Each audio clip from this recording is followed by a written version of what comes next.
ओम नमः शिवाय। ओम नमः शिवाय। विश्वनाथ भगवान की, महाकालेश्वर भगवान की, ओमकारेश्वर भगवान की, अमरेश्वर महादेव की। हर हर महादेव, हर हर महादेव, हर हर महादेव। काशी विश्वनाथ ओगरदानी त्रिकालदर्शी कैलाशी अविनाशी भगवान शिव, जिनकी पुनीत पावन शिव महापुराण की कथा संपूर्ण विश्व के कल्याण हेतु बाबा देवादिदेव महादेव की कृपा से, उनकी करुणा से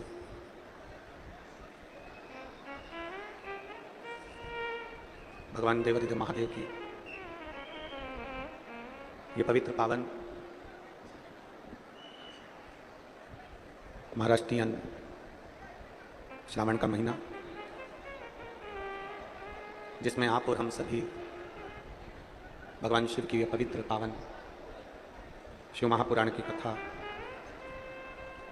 गुरु गोविंद सिंह जी की पवित्र भूमि, माँ गोदावरी माता का पवित्र तट, जहाँ आप और हम सब मिलकर भगवान शिव की पवित्र श्री शिव महापुराण कथा का लाभ ले रहे हैं। यह मानव का जन्म प्राप्त होता है और ना जाने कितनी मिन्नतें करना पड़ती हैं, कितना कितना भगवान को धन्यवाद देना पड़ता है, कितना कितना विनय करना पड़ता है, कितना कितना निवेदन करना पड़ता है, तब जाकर ये पवित्र पावन किसी न किसी रूप में भगवान शंकर के प्रसन्नता पर यह मनुष्य का शरीर मिलता है। और इस मनुष्य के शरीर के प्राप्त होने पर मान लो कहीं भगवान शिव की कृपा से अगर शिव महापुराण की कथा आप और हमको प्राप्त हो जाए, तो ये मानकर चलिए कहीं ना कहीं शिव कृपा और उनकी उदारता आप और हम पर भी। और तेरी कृपा बिना न हिले एक भी अणु, लेते हैं श्वास तेरी कृपा से तनु तनु। बखान क्या करूं मैं रातों के ढेर का, चपटी भभूत में खजाना कुबेर का। हे गंगाधार मुक्ति द्वार ओंकार बोले ओंकार, आयो शरण शंभु तार। कहीं मानव का जन्म मिल भी गया, मनुष्य का शरीर प्राप्त हो भी गया,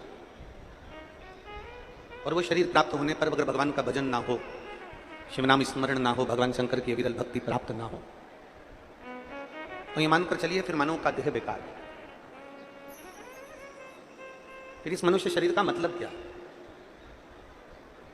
फिर इस मानव देह को प्राप्त करने से मतलब क्या? कितनी कितनी मिन्नत करी, कितना कितना विनय करा, कितना कितना निवेदन करा, कितना कितना विनती करी, तब जाकर ये मानव का शरीर मिला। और मानव का शरीर भी मिलने के बाद में अगर हमने इसको व्यर्थ ही गंवा दिया, व्यर्थ, मानव का शरीर प्राप्त होने के बाद अगर हम इसको व्यर्थ गंवा दिए, तो फिर इसका मतलब क्या? अब आप लोग आए हैं, इतनी इतनी दूर से आए हैं। अभी माननीय पूर्व मुख्यमंत्री सांसद श्री अशोक राव चौहान जी कह रहे थे कि आप लोगों ने दो दो दिन पहले से यहाँ डेरा लगाया है, दो दो दिन पहले से आप लोग अपना स्थान ग्रहण करें। कितनी कितनी दूर से आप लोग आए हुए हैं। कोई ने 50 रुपये खर्च करा होगा, किसी ने 100 रुपये खर्च करा होगा, किसी ने 200-500 रुपये खर्च करे होंगे, तब जाकर आप लोग यहाँ पर पहुँचे।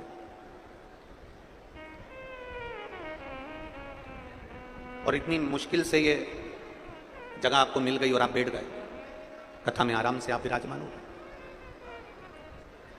बैठ गए आप कथा। अब मालूम पड़ा कि कथा में आकर आप बैठ तो गए, कथा में आकर आप विराजमान तो हो गए, पर मालूम पड़ा कि कोई इधर से बोल रहा है, कोई उधर से बोल रहा है, कोई उधर से चिल्ला रहा है, और आपका ध्यान बार बार शिव महापुराण से हटकर उस व्यक्ति की ओर जा रहा है। तो आपका जो 100, 50, 500 और ये जितना समय आप देवादिदेव महादेव को दे रहे हैं, शिव को समर्पित ही नहीं कर पाए, भगवान को दे ही नहीं पाए, और वो व्यर्थ ही चले गए। तो उसका मतलब क्या? हम पहले भी कथा में कहें, आज फिर कहते हैं, 3 घंटे की कथा में से 2.5 घंटा हम बोलते हैं। 2.5 घंटे की कथा में से अगर 2.5 मिनट भी आपने बैठकर अपने दिल को, अपने हृदय को, अपने चित्त को, अपने मन को मेरे देव अधिदेव महादेव को दे दिया, तो वो 2.5 मिनट तुम्हारा ना जाने कितने वर्ष को संवार सकता है और ना जाने तुम्हारी जिंदगी को कितना निर्मल कर सकता है। केवल 2.5 मिनट।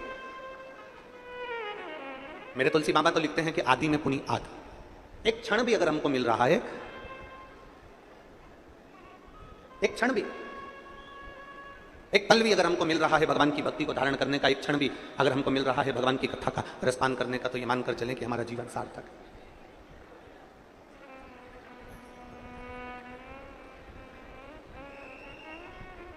एक मिनट भी अगर हम परमात्मा को दे रहे हैं तो हमारा जीवन सार्थक है। पहले तो विचार करो कि शिवपुराण कहां सुन रहे हो। मां गोदावरी का तट, गुरु गोविंद सिंह जी की पुण्य स्थली, पवित्र धरा, और पूरे नांदेड़ के आसपास में अगर घूम कर देखोगे तो चारों तरफ भगवान शंकर के शिवालय विराजमान हैं। ये नांदेड़ की पवित्र धरा भगवान शिव की धरा है। भगवान शिव जी के नंदी के नाम से नांदेड़ का नाम है। और क्या हुआ था नांदेड़ में, अगर पूर्व का इतिहास देखा जाए और हमारे इस नांदेड़ का पूरा स्कंद पुराण में से अगर इस नांदेड़ की पवित्र धरा का पूरा इतिहास निकाला जाए, स्कंद पुराण में से अगर 3रे अध्याय में से भी अगर हम नांदेड़ का पूरा इतिहास निकालें तो आप उसमें स्मरण करेंगे कि भगवान शंकर माता पार्वती जी को लेकर भ्रमण के लिए निकलते हैं। कैंसिल करी गई है क्योंकि कल जलवृष्टि बहुत ज़्यादा मात्रा में थी और बहुत ज़्यादा पानी गिरने के कारण बस यहाँ पर अच्छे से व्यवस्था कर सकें, उसके लिए आप लोगों को ये पूरा पंडाल खाली कर देना है। व्यवस्था कर सकें, यजमान ये पूरा पंडाल को कैंसिल करा गया है।